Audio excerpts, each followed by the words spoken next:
for my life. Thank you for my life, Spirit. Thank you for my life. Help. Thank you for my life, Spirit. Thank you. My glorious life, my glorious, my glorious, my glorious life. My glorious, my glorious, my glorious. This day, one more time. Thank you for this day, Spirit. Thank you for this day. Feel your body.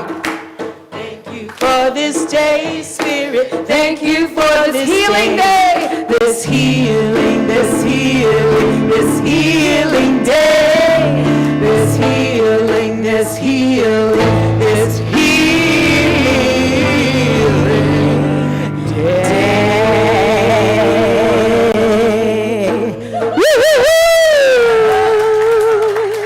Yes, give it up for Amy Steinberg. Welcome, everyone.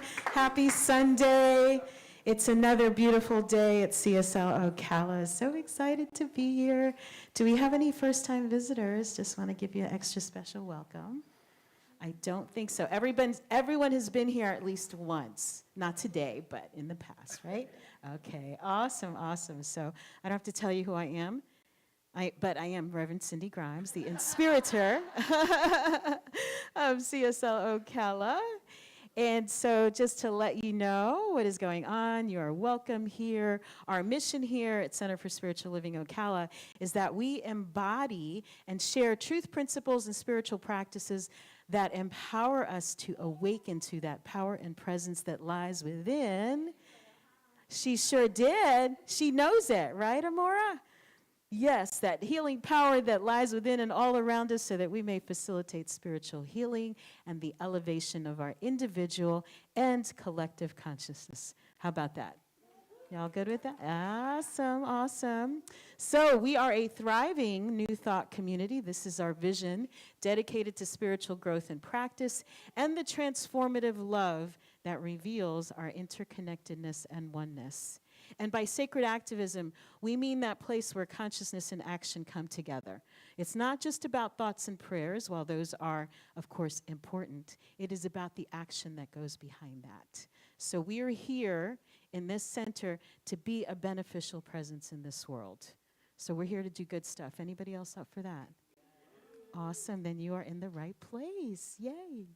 Okay, and this is what is important to us.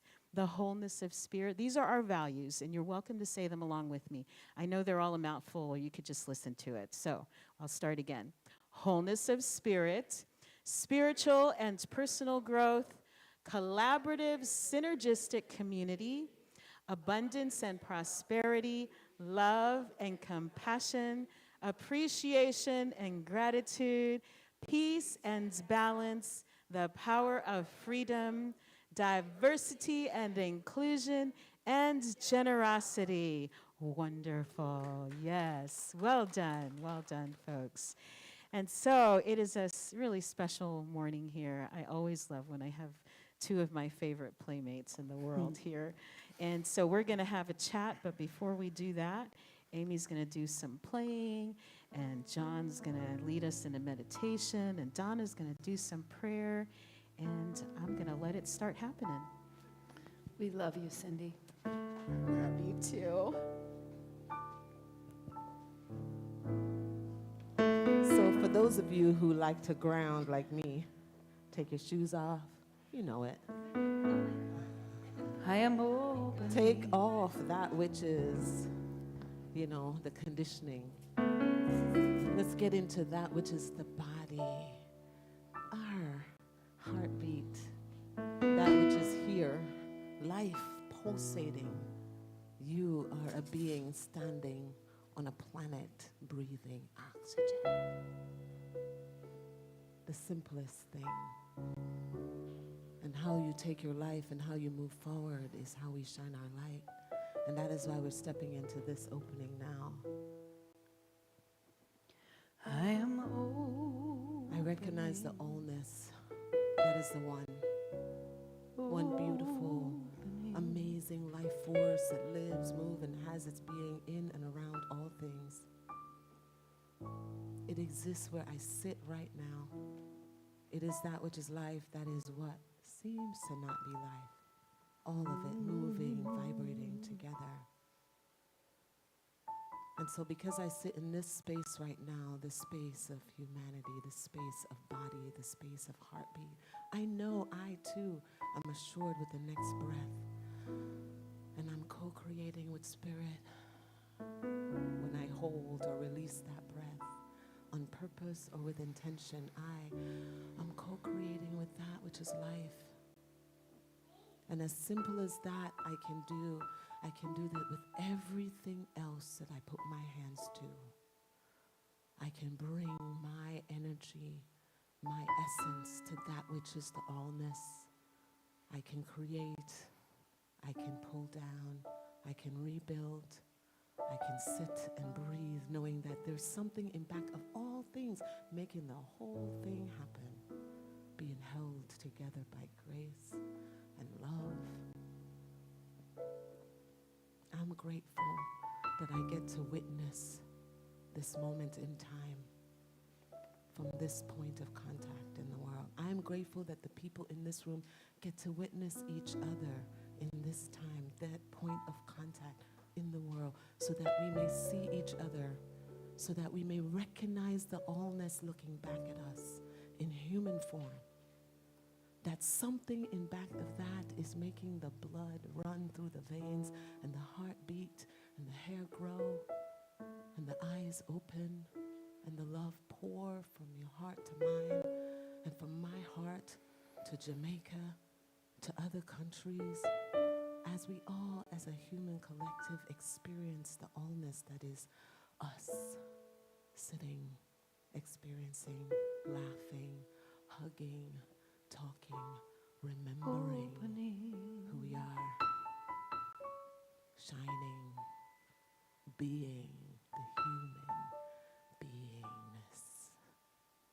Thank you so much for this teaching. Thank you for knowing that I do not need to control any of it. I am letting go and just knowing that the law's got this, and I don't need to dig it up and check on it. Just sit in divine receiving and love and gratitude.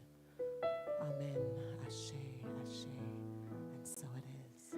I am opening. I am opening. My heart is ready to receive. I am opening. I am opening. My heart is ready to receive. I am opening. I am open. I am opening. My heart is ready to receive. I am opening. I am opening. My heart is ready to receive.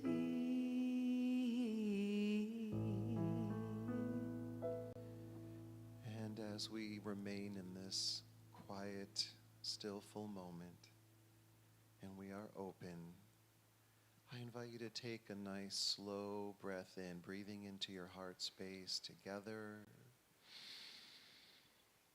and gently exhale.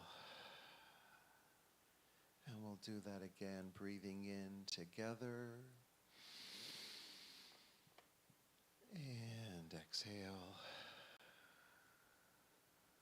And one more slow, deep breath, breathing in, and gently exhale. And as you continue to breathe in and out in your own time, with each breath, see it going to your heart space where that divine spark lives in each and every one of us that can never be extinguished. It is the very light of God, the light of Source, the light of love. as you bring your attention there, that light gets brighter and more beautiful as it expands through your entire body now, washing over every cell and tissue, bringing healing light, peace, love, joy. And now your whole body is glowing with that beautiful divine light. And the light is now expanding into this room,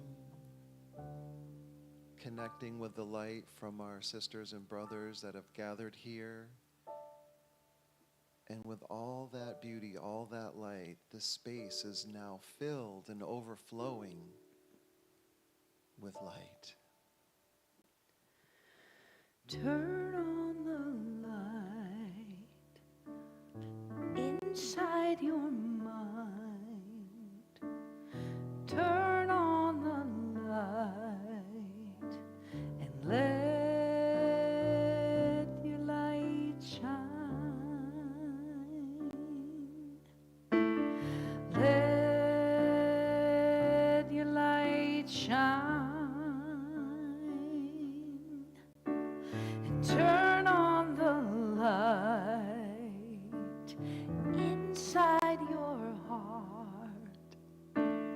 Turn on the light and come out of the dark.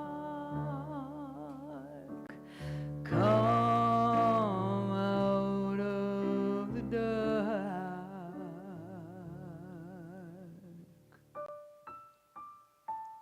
There's so much light in this space now, it can't be contained, and it's spilling out the windows and doors, sweeping through the neighborhood, connecting with hearts going about their day on a Sunday morning, and the light from their heart has added. And it's sweeping through all of Ocala now, all of Central Florida, up and down the peninsula and up the East Coast, across the country to the Pacific Coast. All those hearts being touched, all that light being added. Continues up through Canada, down through Mexico, Central America, South America. If you have loved ones there, connecting with them. And the light is now sweeping across the oceans, across Africa, Europe, Asia, Australia, and now all of Mother Earth is glowing. Every heart on every continent has been touched, and the light has been added. No one left out. Mother Earth is glowing with beautiful divine light.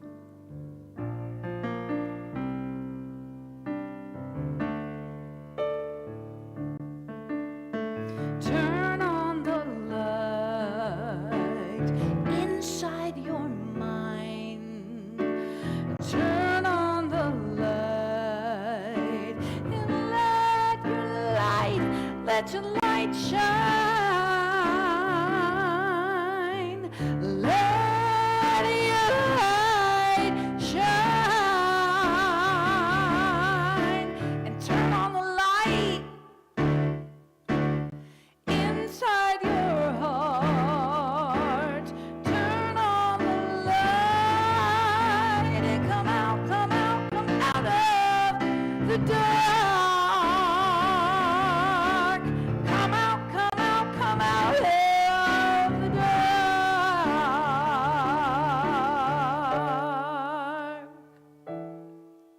And that light continues to expand past the Earth's atmosphere, out into our solar system, past the planets, connecting with the brilliance of our sun, moving to the very edges of our solar system and beyond, out into the galaxy, where it connects with other stars, and that light now expands into infinity.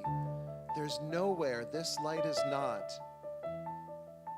That light is sweeping across every dimension of time and space, touching every heart, past, present, future. No one is left out, and we are sitting in this space connected to that infinite light, and we feel safe and peaceful, loved. We belong in that light. Sheltered by the shadows and the comfort of your misery. Can't you see the patterns of your pain? Why won't you look at me? The world is out here waiting for your life to begin again. I miss you, but I can't stay with you here in the abyss, my friend. Sheltered by the shadow and the comfort of your misery. Can't you see the patterns of your pain? Look at me, world is out here waiting for your life to begin again. I miss you, but I can't stay with you here. I miss you, but I can't stay with you here. I miss you, but I can't stay with you here in the abyss, my friend. Oh, turn on the light and you'll finally find all you need to believe in the beauty within you, my friends. Turn on the light and you might be surprised the darkness inside that you feel isn't real, and the sunshine is on the horizon. I can see it in your eyes, and I can see that you're trying. So come out of the dark, turn on the light inside your mind, inside your mind. Turn on the light and let your light shine.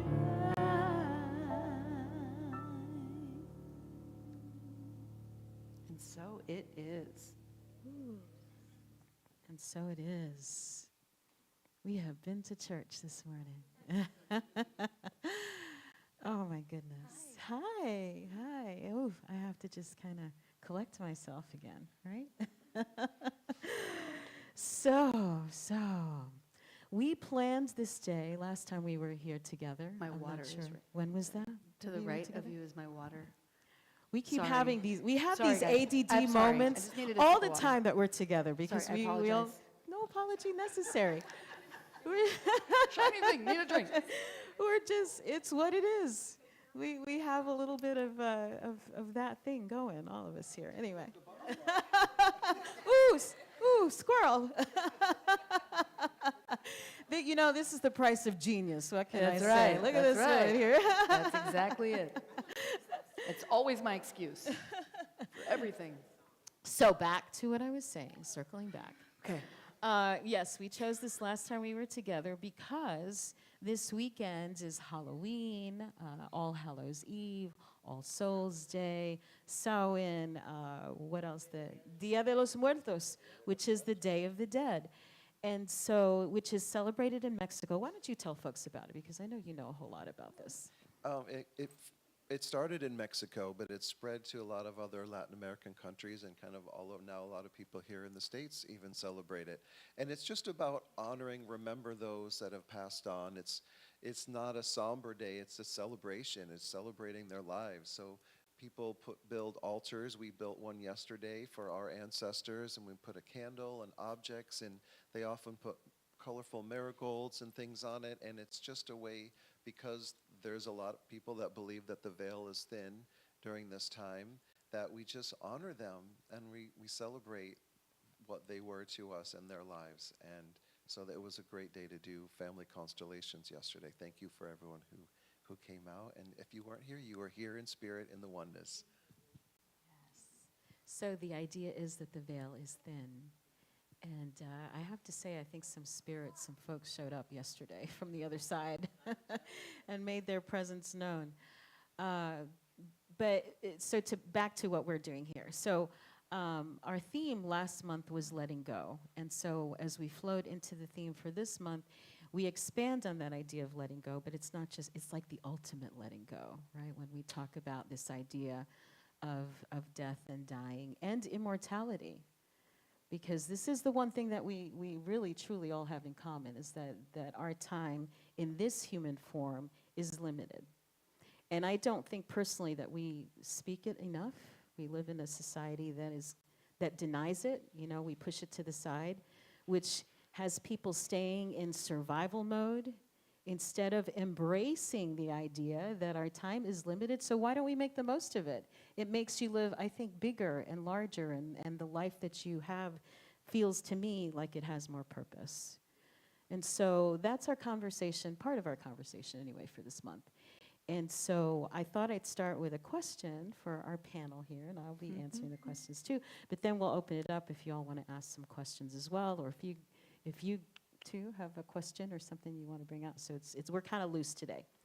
But my question was, my first one is, what is your idea or your impression of this thing we call death? And how has it evolved? Like, maybe where did it start? What was your upbringing or your ideas about it, and how has that evolved over the years? And they didn't hear the questions ahead of time, just hearing you, just so you know. So off the cuff. Do you want to me go s- first? I'll You start. go, baby. You know, death was part of my family experience from a young age. My father passed when I was 7. I didn't really understand what that meant when I was 7. I remember the day he died, everyone was very sad, and no one really talked a lot about it. And I just wondered, why is no one eating? Because I'm hungry. There was nothing happening around dinner. So, then my grandmother passed when I was 11. So there was a lot of death in my family, and so it kind of just became natural. I didn't really fear it. Um, and now, as a student of A Course in Miracles and other New Thought teachings, my belief is that it's just a transition, just like being born is a transition into a physical body. When we die, it's just a transition into another experience. And who we really are, that light that we just sang and meditated around, is who we really are. And that never dies. It's always here. We always carry it. And it reaches us in whatever level, or it's reached me throughout my growth in different ways. Like, yeah, I know that my mom's passing, whatever that was, 14 years ago. I still feel her presence. I don't sit and have a meal with her or hear something, but I still feel her communication, and just talking about her, she's right here in my heart. But I also believe that there's part of her that is just, one of my friends at Unity of Houston, Reverend Karen Tudor, I love how she says, when someone dies, they don't go anywhere, they go everywhere. And that really speaks to me. Thank you. That's so beautiful. Well, I find it really interesting that we have like almost polar opposite experiences with death in that way, where I grew up without people dying, right? And so when my father died suddenly, there were tons of food, actually. Thank you for laughing at that. But it's true, Jews, when someone dies, we cover all the mirrors, and we have, why am I blanking on what it's called? There's a name for it, where you spend a year where you sort of, sit shiva, thank you so much. Couldn't think of the word. And for a solid week, you kind of cover the mirrors. Different, conservative, they do it different ways, but basically you don't look at yourself. You think about that person. And, the solid year is very specific, and something shifts at that year. But the death of my father shook me and rocked me so hard, because it wasn't normal at all. And so it was a major, actually, breaking point in my life, that death, where I discovered anxiety. I'd heard about anxiety. You guys had told me about it, but I thought, just breathe.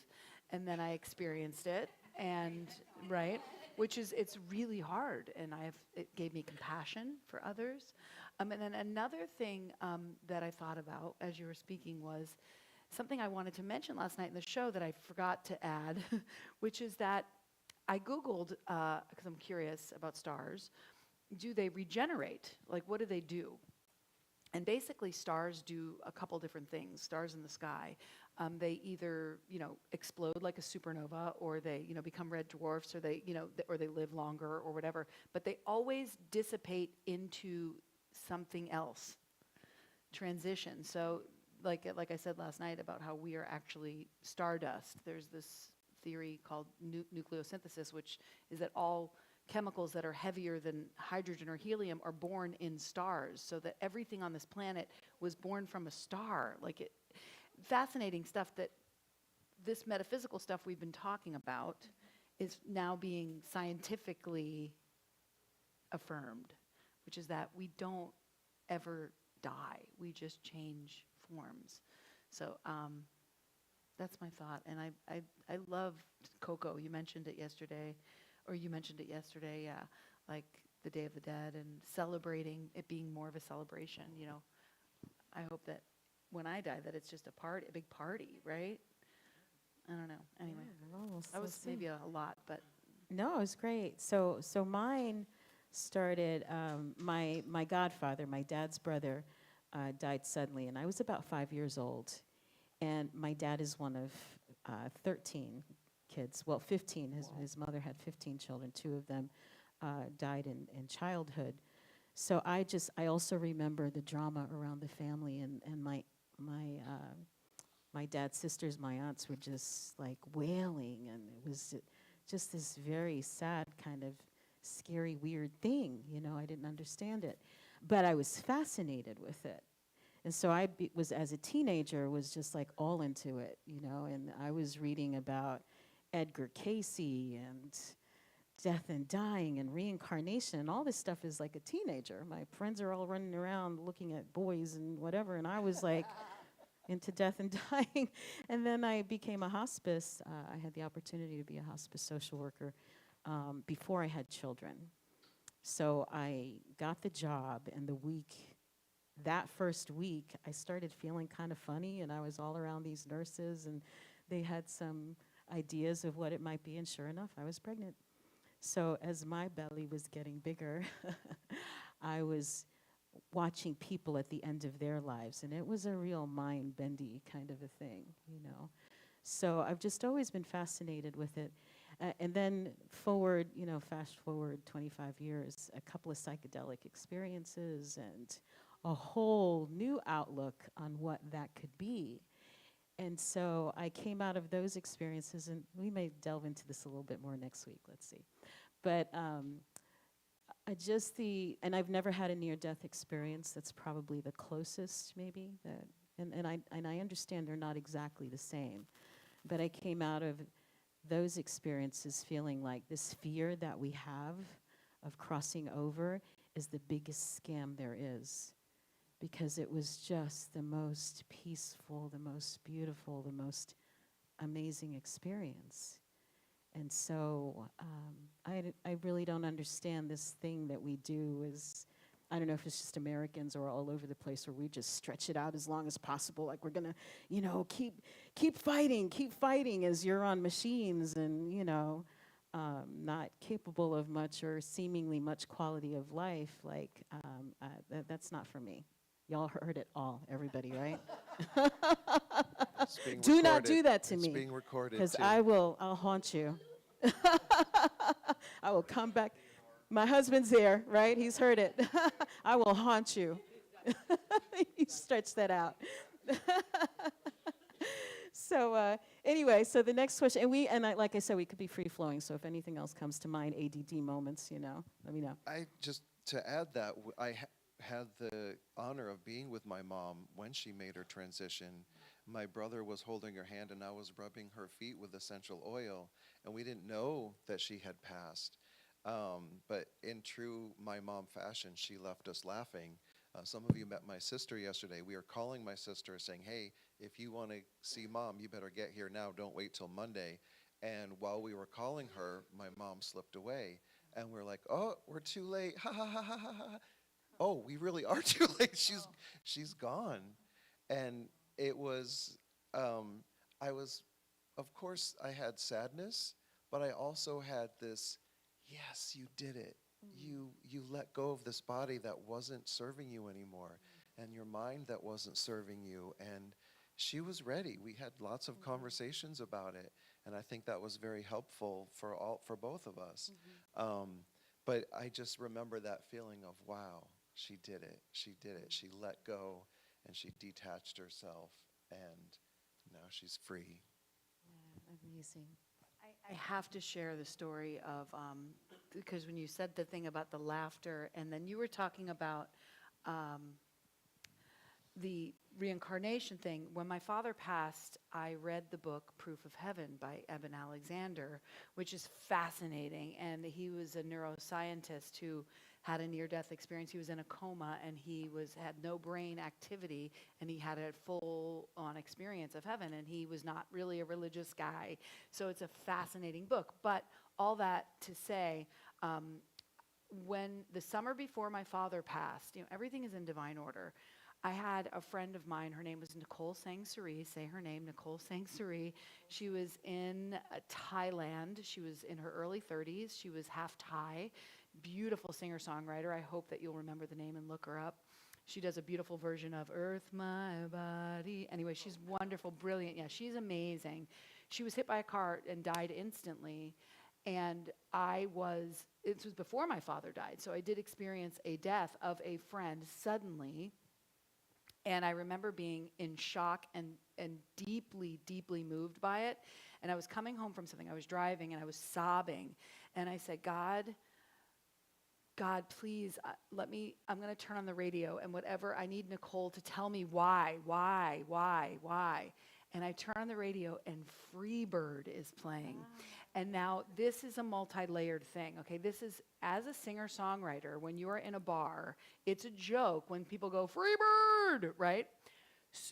It's a joke. And only musicians really know that joke, but it was so funny. I started giggling and crying, and then the lyrics to the song are, I'm free as a bird now, right? So it was like this humor. So then I was like, well, this is freaking magic. After my dad died, I did the same thing. I said, okay, radio god, give me a song for my dad. And I purposefully did turn on the 50s, 60s channel, on Sirius, because that was where he grew up and everything like that. And guess what song comes on? It's not going to mean as much to you, but it was bird, bird, the bird is the word, the bird, bird, bird, the bird is the word.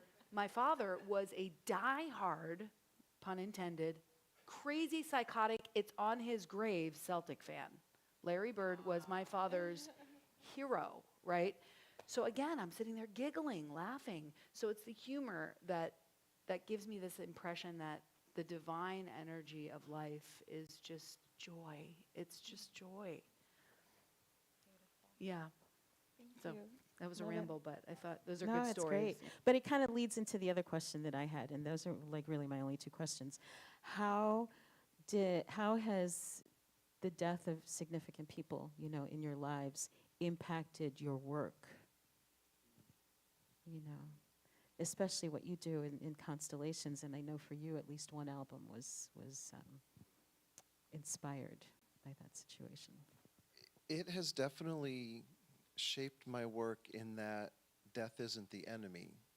I remember the very first constellation I saw on YouTube before I even knew what it was, before I met who would become my teacher, and they had someone in the knowing field representing death, and there was someone representing life, and I think the client had cancer, and they just wanted to see what would happen, and they just let people move around the room, and the person representing death kind of came towards her, and then someone else came and in between them and kind of took her away. And I didn't really have a framework for the work at that moment, but isn't that interesting that was, it wasn't like, well, we're not going to put death in because we don't want it to be part of it's part of the equation, whether we like it or not. I was listening to a podcast with a death and dying expert, and whoever was interviewing her said, well, if I die, and she said later, did you catch that? You said, if I die. It's not an if, it's a when. He's like, oh my God, I didn't even catch that, because it is not something we talk about a lot, and understandably it can be sensitive, especially if you have lost someone recently. I want to be respectful of that, and it is a when, not an if. So if it comes up in my work, it doesn't scare me, and it definitely is because I think of it as a celebration, and so freeing.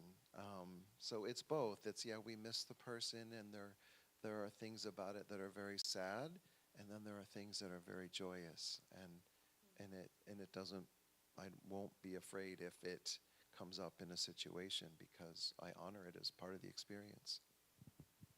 And folks do show up, I think, in constellations. Now, there are some people probably in here that have never done it or don't know what it is. If you want to explain a little bit more about it, and maybe we can talk about our experience.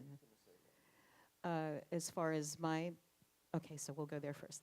All right, how it has impacted me. Like I said, I've always have had a fascination with it, and so I went into hospice work, and of course ministry. You know, we're with people in all of those moments. It's one of the amazing things about being a minister is you're with people for all of those real life things, the births, the deaths, the marriages, the celebrations. It's like all of it. So I think it was really a wonderful training for me, not knowing at the time when I was that young person that it was going to figure so tremendously in the work that I do. And again, I feel like it's so important for us to have these conversations because I think most of the drama and the trauma that we are seeing in the world would not happen if people could come back to that reality that, my time is limited and I want to make the most of it. And I want to make it the best, not just for me, but for my loved ones, for everybody around me. And so I carry myself in that way, probably because of that early experience. So, what do you have to say about it? What's coming to me as you guys are talking about it is that I am actually quite afraid of death. I could cry thinking about it because I love life. If you know me, then you know that I am obsessed with life. Like I taste if you've ever had cake with me, that's right. You went and eat me with mac and cheese at Mojo's is delicious, by the way. I eat cheesecake, the vanilla bean cheesecake from the Cheesecake Factory, one bite at a time, like very slowly off the fork every time. Like life to me is, I taste it. Maybe I'm just more sensitive than the average Joe, but I don't want to lose this particular form, this particular crazy, wild, up and down form. Experiences life so heightened. I'm walking around so heightened and stimulated that like, I don't want to die. And it's weird as I age, you know what I mean? Like aging is so weird, like seeing the turkey neck and and then going like, is today the day that I'm just gonna like fall down? Like, is this gonna be it? Like, I'm just sort of like awaiting, and it does make me feel like milk it, like enjoy it. And that's part of the reason this show that I did last night, who was here, who loved it? Next time I come, we'll do it again, you'll come. But it's all about that. It's about like, do what you dream. And the thing that we came to, just to briefly say what me and Donna had talked about before about the show, which is that the punchline needs to be, I'm living it now, right? Like this, because this is it, right? This is it. And that was, and to not piggyback, but to transition into the talk about the constellations, because Cindy got to play my mom embody my mom. I don't know what, during constellations, she represented my mom, and my mom was at the show last night, and the healing conversation that I had with my mom after all of it, she said, you're doing it now, which it was very healing because I've always wanted my mother to sort of see me as a star, and she does. She sees me as a star, which I am a mini star. I am a mini Sees star. you as a star. Yes. Yeah, there it is. I had a bird's eye view of your mom Did during you? the show last night, so I could see her. She was her crying sparkle and her laughing, pride. and it was beautiful. just. It was a beautiful Well, thing. and that was powerful too. During Constellations, when she was embodying my mom, she came up to me and she said, well, first of all, I thought I was picked. But he was like, no, I just drew it out of the thing. Oh, okay. So I thought, because I was like, I want to do it, I want to do it, I want to do it, I want to do it. And I got to do it. How many people were there yesterday? 17. I mean, odds were not great that I was going to get picked. And I got picked, and I was so excited. And I wanted Cindy to be my mom. You have to understand, I'm going to explain constellations a little bit. So little pieces of paper, you tell him your story a little bit, and then he writes things on little pieces of paper. You don't know what he's writing, so it's folded up, and then he just says to the person he gave me the piece of paper and said, who do you want to give this to? And I wanted consciously Cindy to be my mom, but I didn't know what was on the paper. And I wanted Grady to be my dad, and I didn't know what else. But Pammy wound up being my inner child, which Pammy with her little brown eyes, it was like I was looking into myself. She had on little overalls, but we didn't know until after the fact. So when she got revealed to be my mother, she stood and held my hand, and she was not Cindy, she was my mother. It was crazy. And she starts sobbing and saying to me, wait, am I supposed to share this stuff? Okay. It's your story. Okay, so she starts saying to me, I adore you. I am in awe of you. You are so brave. You use the word brave, which Cindy doesn't know my mom. Cindy doesn't know. This is the thing about constellations. It's the knowing field. So it's the eternal consciousness that's sort of being used by all of us, I guess. I don't know. You'll say it better, but it was amazing. And I do think that a healing happened because me and my mother had the most profound conversation last night about her story. You have a question? Yeah. Yes. Yes. No, just that was amazing, to that healing. It was just, and it's so beyond like logic. There was a lovely woman here yesterday. I forget her name. She was so nice, and she came to the show too. But she was like, I don't know what's going on here. And John was just like, okay, like good. Like none of us do. Like cool. Like let's just hang on for the ride. And by the end of it, I mean, she was melting. Like you can't help but melt with this work because it's so beyond logic. It touches the heart.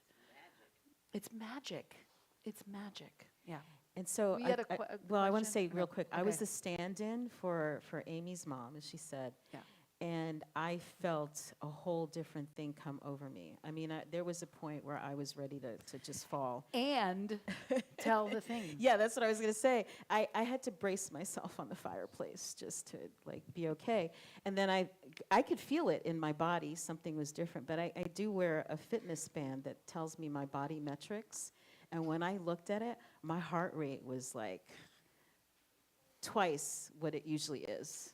It was wild. And so I was really like physiologically going through stuff And during that that experience. gave me compassion, right, for my mom, knowing that she's going through all of that all the time. Seeing it embodied in someone else. It's so hard to describe. And when the experience was over, so was all of the stuff happening in here. It's wild. It was gone. It was gone. So yes, we had a question. No, that sounds really great, and thank you for everything you guys have shared with us so far. My name is Casey. My friends call me Princess. I started a movement called New Pink Order. Instead of New World Order, it's the conspiracy working in your favor. I'm of the highest belief that we are co-creators. I've heard it talked about in the Science of Mind and with the leaders here. I think that what I've witnessed, I'm like kind of shaking right now because I really can't wait to hear your feedback on this. But what I've personally experienced is that part of the fear of death is actually the fear of you stepping into your fullest power because you are a co-creator and you did consciously and subconsciously create the way you're going to die. I've seen this in not only family and friends and my own personal clients, but I think the best story that sums it up is one with me and my dog. My dog sometimes gets those fits where they get feral and go running, right? And you're like, part of you wants to be like, no, get back here. But the other half of you is like, run, go free, and I'll see you later, right? So my dog had one of those moments. And I was near a riverbed in my sister's backyard. And I had a quickening in my heart. And for the first time, I had the conscious thought, oh my God, what if my dog doesn't come back? Well, I returned to that place that you just spoke of, and that's why I wanted to put it in here, but the magic, the oneness, the co-creation of consciousness that called for your being because of desire. Somebody said, we need somebody with this hair, this attitude, this whatever, and non-physical made that you. And I closed my eyes and connected with that oneness in my heart with my dog. And she showed me. And when you're in that place of oneness, when you go into meditation and you're one, you forget all the questions you had. You don't have fear, you don't have emotions, you're just like, But there I am with my dog, and she showed me a scale. And on one side of this scale was all of the conversation I used to have as a one dog owner before my second dog, and it was me and I, and we were going to go everywhere, and my truest desires were to have this beautiful, happy relationship with my dog.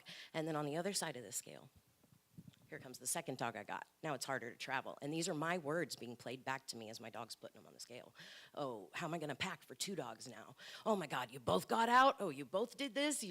So this desire side of this scale is going down.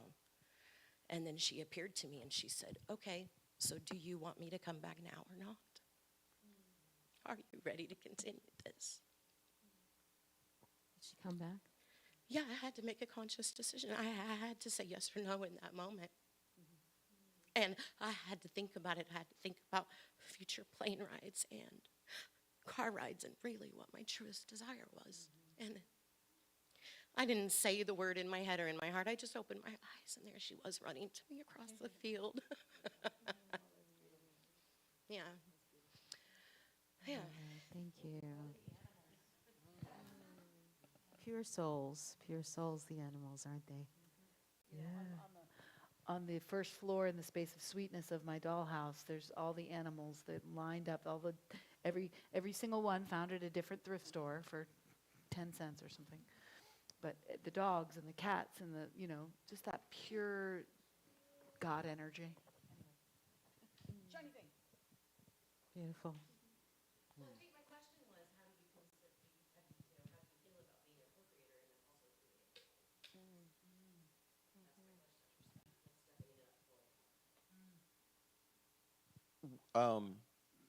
Thank you for sharing that story. First of all, it's beautiful. And we all, I believe that every moment we're choosing fear or love. And is it the fear of, oh my gosh, how am I going to do this? Or is it the love? And it can look different, but I think when the ego gets involved, that's when my life goes off the rails. And I make choices that I think I want, but not so much. And when I make choices from my heart, that's when everything flows. Like coming here this weekend, because we talked about maybe postponing because it was Halloween, and we didn't really think about, I don't think anyone's going to come to a gathering on Friday because it's Halloween. And there was just something, well, how about if I do a Ministar? And then, because we were talking about truest desire. And so, what is your truest desire? Yeah. That's truly it. So it wasn't about any of the logistics. It was about my heart said, yes, I want to be here with this community and this family and these friends. So, and I personally believe that, and people aren't going to like this, some people aren't going to, but I think the script is written that when we incarnate, there is a plan for us. And so I don't have to worry about that stuff because it's going to happen when it's going to happen. Interesting. Yeah.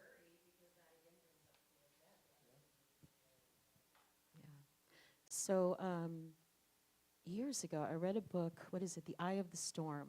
And there is a meditation at the beginning of that book that I use in workshops. I've used it here. I think we do it every year. And what it is, I take you back to the time before you're born. Actually, the author, because I've doctored it up a little bit, but and I can't remember who the author is right now. The Eye of the Storm, I can't think of his name. Anyway, she takes you back in time to the time before you're born, and you pick everything. You pick your parents, you pick where you're born, you pick your gender, you pick the significant people in your lives, you choose all of these things before you come. And then, here's the thing, before you come into the form, part of the agreement that you make is that you're going to forget.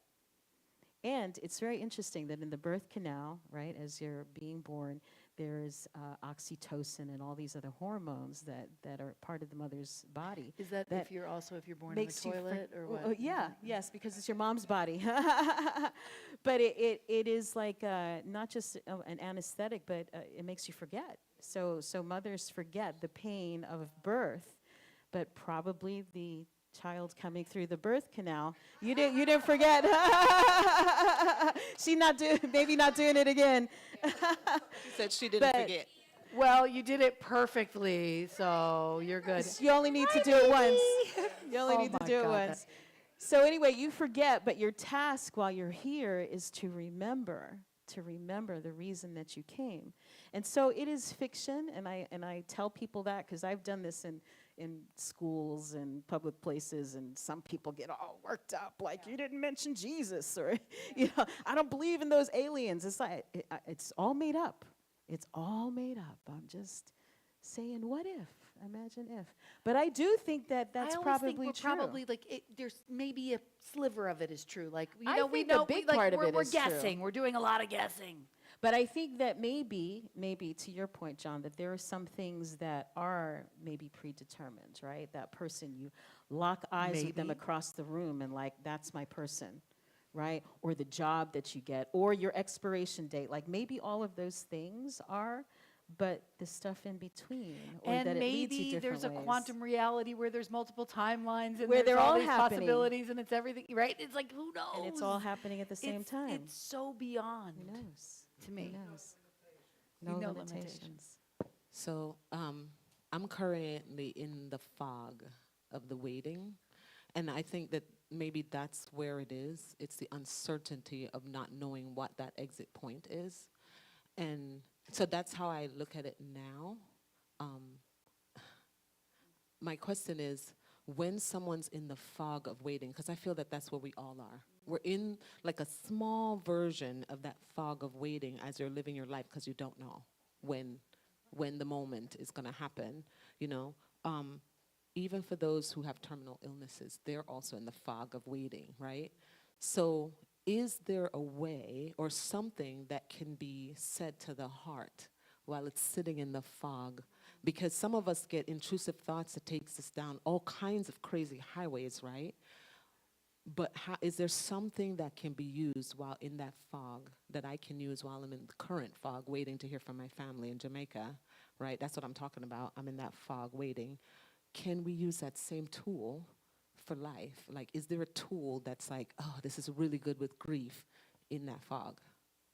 The thing that comes to me immediately is presence, right? We have no control over the past. We don't know what's going to happen. We don't know what's going to happen an hour from now. I mean, let's be honest. We like to think we do, right? We have this expectation, but the truth is none of us know any of it. So just be present right here, right now, in this place. It is safe right now, here, right now. There is love right here, right now. It's okay. Yeah. And I have to continually bring myself back to this moment, this time, when I start to spin, because I can do the same thing. Right? You go and you spin, what if, and how, I mean, let's be real, right? How many things have you worried about that moment you didn't get the phone call you thought you were going to get or whatever, and you're spinning out in all these crazy ideas and it's not a thing, right? Right? 99%, maybe 95% of the time the thing doesn't happen, and you've wasted all of that time and energy and heart. And sometimes it is, but the worrying didn't change it. Right? The worrying didn't change it. Right. And our mind is powerful. Yeah. Go ahead, Elaine, you got the mic. So I think it's a matter of building a solid foundation during the good times. Because just like with athleticism, the receivers in a football game aren't thinking about where they need to be, how they need to catch the ball. That's all done because they're on automatic, right? So when the ball comes, they know exactly how to catch it, exactly where to put their feet, and so on, because they've trained and trained and trained. And it's the same thing with us. During times of peace and rest, is the time to hone your skills, your mental skills, so when those occurrences happen, and they do, that your go-to is the same as that knee-jerk reaction with an athlete, or like driving a car. You know exactly, you don't think about putting your foot on the brake, putting your foot on the accelerator, steering the wheel. You just do it. Right? And that becomes your go-to. So it's about building a solid foundation.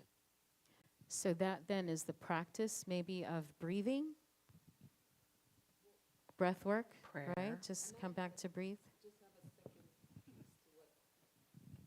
So the second piece to what I was saying, because she kind of touched in on it, and you touched into, I don't understand why we tend to think this way in this country.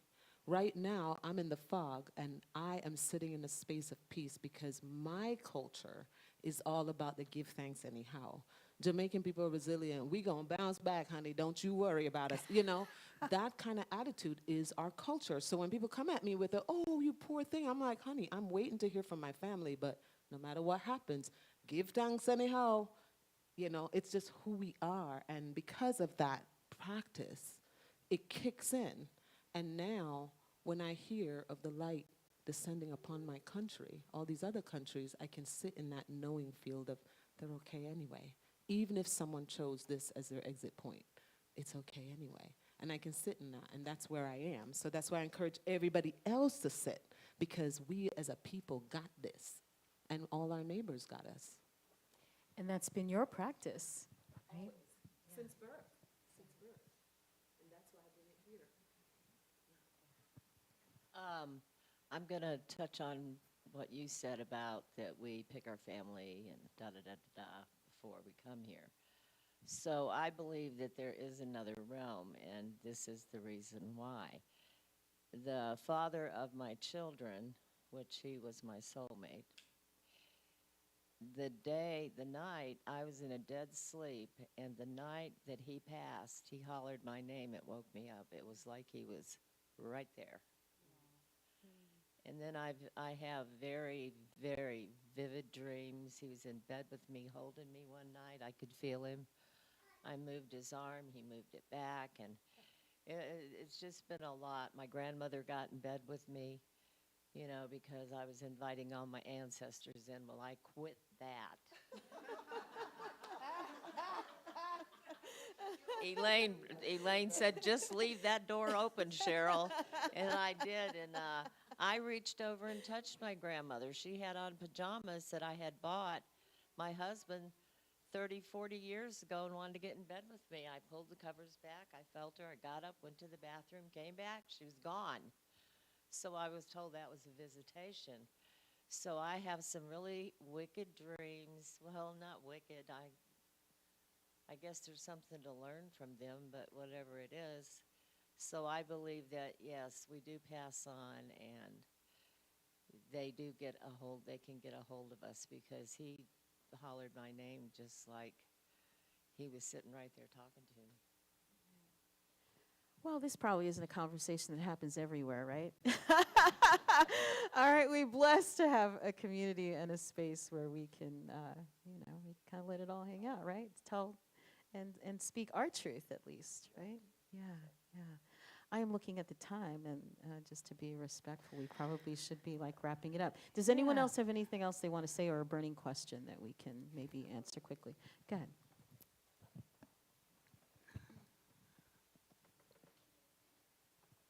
Much of what we experience in this Western Hemisphere is directed by society, the way we're taught. Had we been brought up in a different society, death might be a celebration because it's a birth on the other side. So take that into account when you're going through the loss, if you will, of a loved one, because it's not a loss at all. The Native American people celebrated life by burying up to release their loved ones, and they made a celebration of it because they were no longer suffering on this side. And we have the ability to change the trajectory of the way that we think about death and dying. We have that ability, and it starts with teaching our children that it's not something to be sad about or grieve about. It's about celebrating the naturalness of life itself, because life continues. Thank you, Elaine. There's another, I just want to share another really cool meditative thing that we've done here. And it's, imagine that you're the growing fetus, right, inside of mother's, womb. And you could ask this baby, tell me about your mother, right? And what would that baby think? Like, mother, interesting, what is mother? And yet, that individual is closer to the mother than he or she will ever be, right, is in that moment. And then the infant gets bigger and bigger and bigger until finally the space can no longer hold this individual. It's time to move on to the other side. And there are all these people who are then waiting and excited to catch this new person and welcome them into the world. And yet they've been here all along. And so the same thing, the metaphor, the idea that is the same thing is happening with us. That as this life becomes too small and it's time for us to go into the next existence, that there will also be ready souls there that are excited and happy to see you and welcome you. So, and that they're still here, right? And they're still here just as the baby in the womb was here all along. So, yeah. So I just want to leave you with that metaphor as Amy takes us into another moment of music. This is for my beloved Norma. Just because I'm so grateful you exist.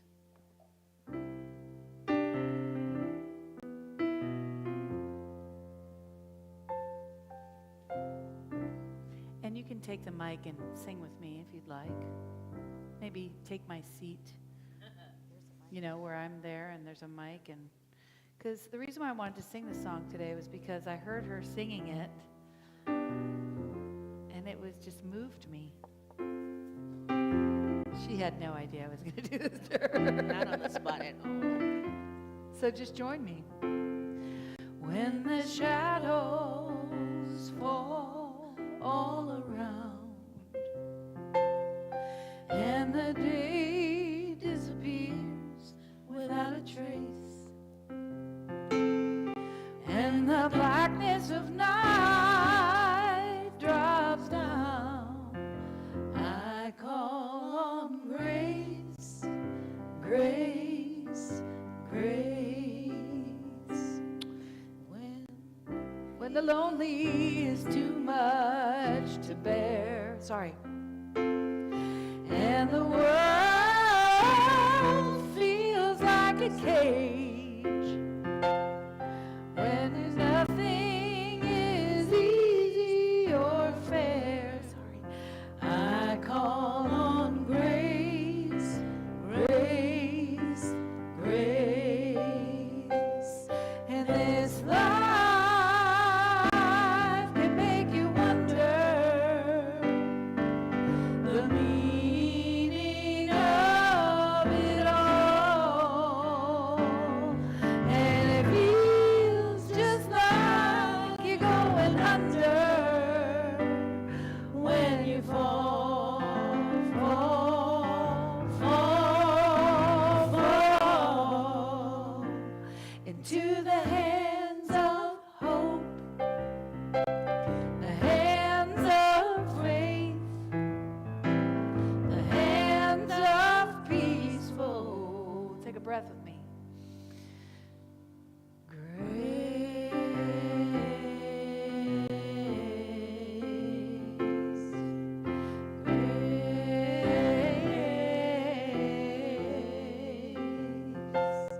At the bottom of autumn's wave, the trees shed their leaves, leaving space, and that emptiness frees up a place where we can call on grace, grace, grace. And this life can make you wonder the meaning of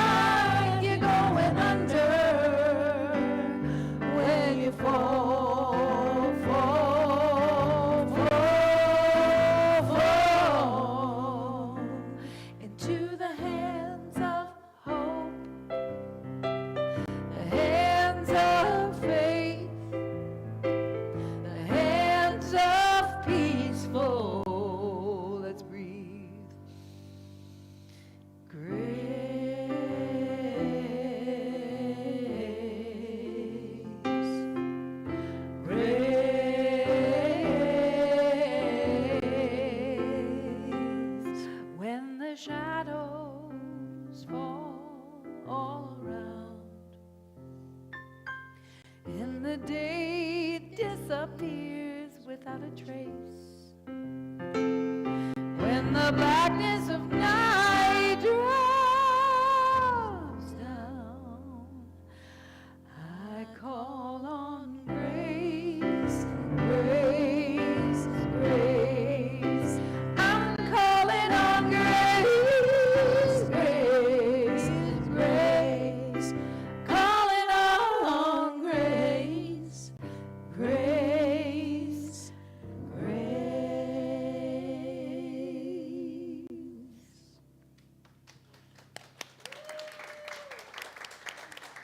That should was hear really Corinne sing it. cool to hear you guys sing it. with You should me. hear Corinne sing it.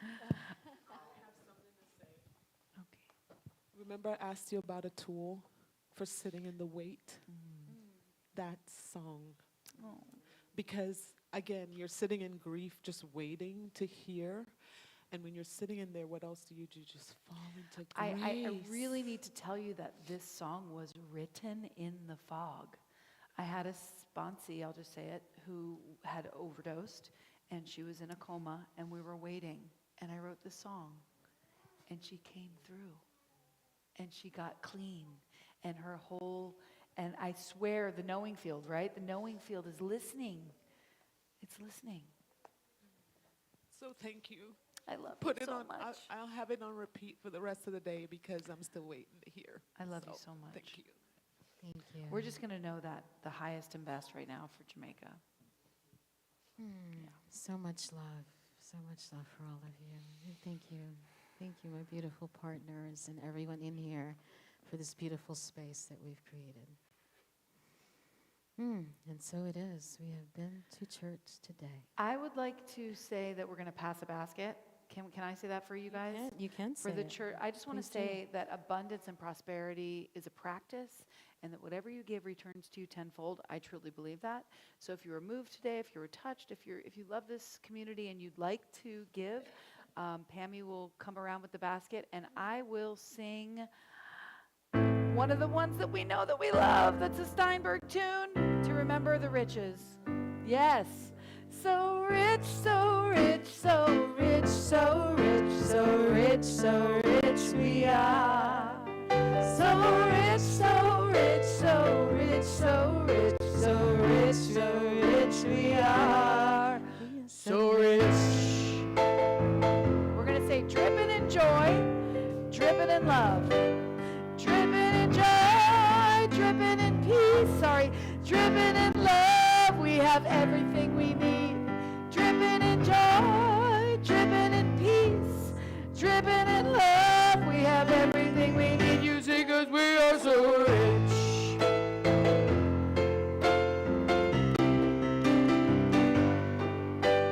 Grat-tat-attitude spilling up my veins, digging up the decadence, goodness reigns. Queen bee on the throne of ease, rich with infinite potentialities. We think money has value. Listen, it's paper, metal, electronic transmission. We get what we give, we are unique, we breathe. Cannot just give, cannot just receive. There's a law of circulation. Money secondary. You have an essence only you can carry. As I advance on my journey, I see there is a power for good and it can use me.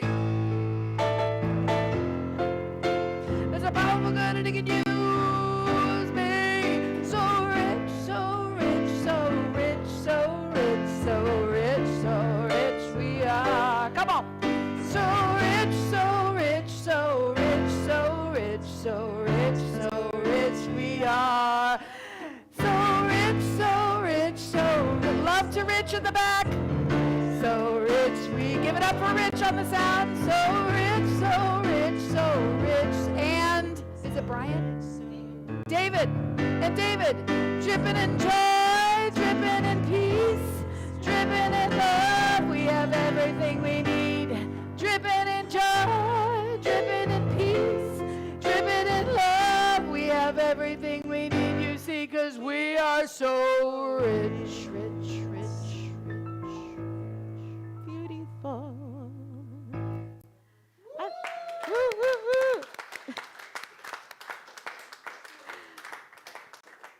I think Amy just prayed us out. Yeah. Yes.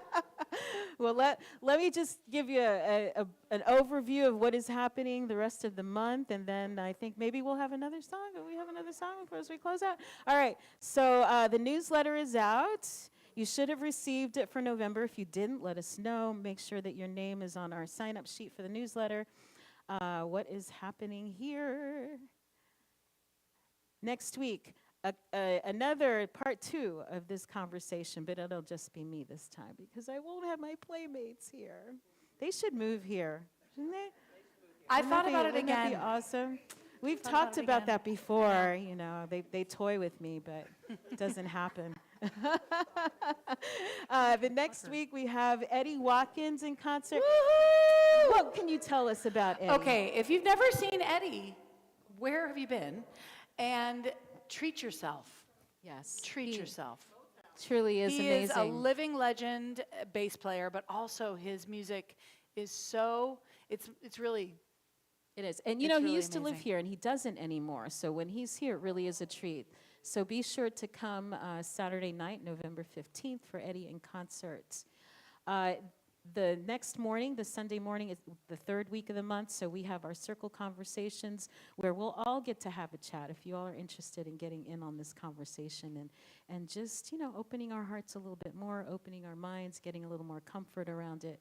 And I think it benefits everybody. It will benefit all of us. Next thing, Sound Bath, the 4th Sunday of the month with our beloved Your Phoenix is Rising, Donna and Norma doing a sound bath. So bring your yoga mats. Bring a your yoga mat, mats. bring a pillow, bring a blanket, bring a sleeping buddy. It doesn't matter. just come and expect to, you know, relax. This is more of a relaxing vibe, but be comfortable. Be very, very comfortable. But not that comfortable. Well, I don't know. Not till later, like John said. All right. The last Sunday of the month, we're having our Volunteer Appreciation Day. And That's can I gonna say be a lot something of about fun. that Yes, one? please do. Okay, so Volunteer Appreciation Day is shaping up slowly. This is probably the first time that we have taken this particular thing from the bones of what Cole produced last year. Just really beautiful, beautiful. But just to say thank you. Thank you for those who work in the background to make this awesomeness happen every single event, every single Sunday. Even when we're not here, there are volunteers here making sure that this property is taken care of, this building is taken care of, and they're all working tirelessly and then smiling at you like their back doesn't hurt or their feet don't hurt. And trust me, they do. So we just want to love on them. So if you know that somebody's in a volunteer team, one in our sacred volunteer team, love on them a whole lot more. Awesome. Thank you, Donna. Yeah.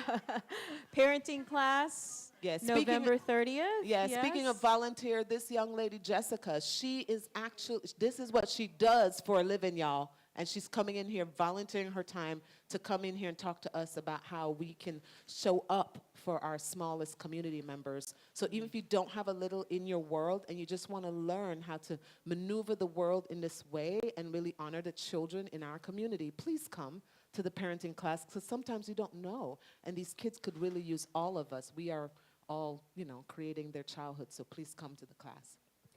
And I know the facilitator, I'm just saying. We don't bring just anybody up in here.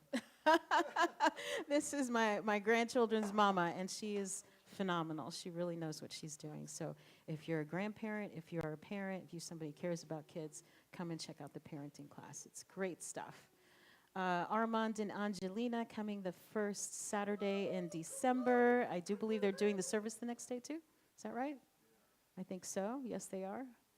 Yes, the music and the message, first Sunday in December, Armand and Angelina, followed by a class, playing flute. As always, volunteer opportunities, especially anybody knows QuickBooks.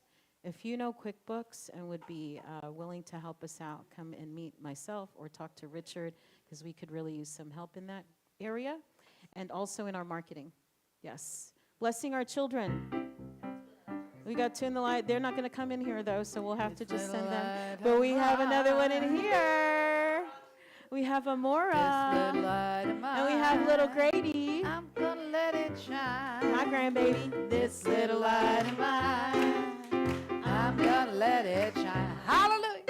This little light of mine,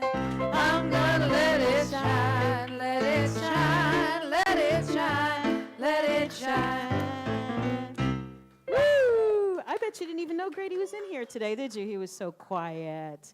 So now what we do is we rub our hands together and we send some love. You ready to get some love from everybody? Yeah. Okay. All right, hang on. Tell me if it feels different. You ready? We honor you. We see your light. May it shine on all that you do. Yes, and so it is. And so it is. Yes, and all of us, right? We honor all of our light. Yes. Yes, absolutely. And bless our inner child. The baby's giving it back. All right, she is. All right. Oh my gosh. Let it shine, says Mama. All right. And then, you ready? Oh, let's all stand for a closing song. Oh, a prayer. Prayer for protection.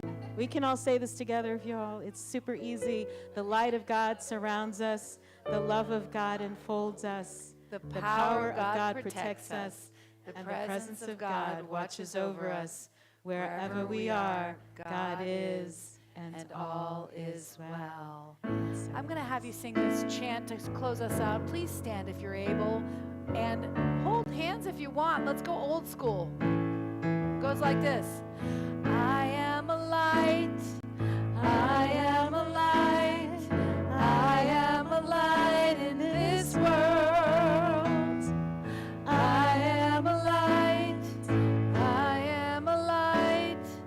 I am a light in this world. And I shine, and I shine, and I shine, and I shine so bright. Yes, I shine. Yes, I shine. Yes, I shine so bright. Now catch eyes with someone and sing, you are a light. You are a light. You are a light. You are a light in this world. Tell somebody else. You are a light. You are a light. You are a light in this world. And you shine, and you shine. Yes, you shine. Oh, you shine so bright.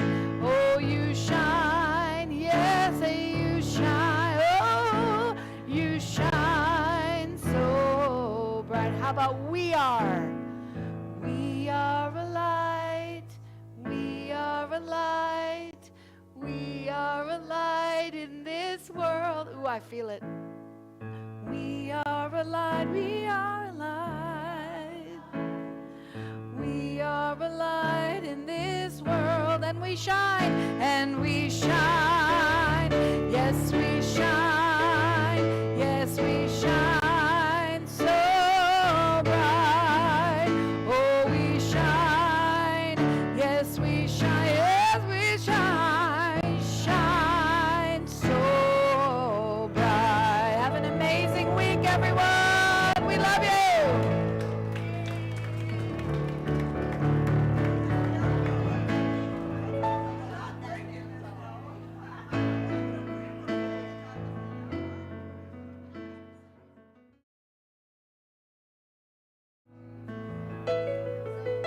I also want to tell you that I have art over there that I am accepting offers because I want to move.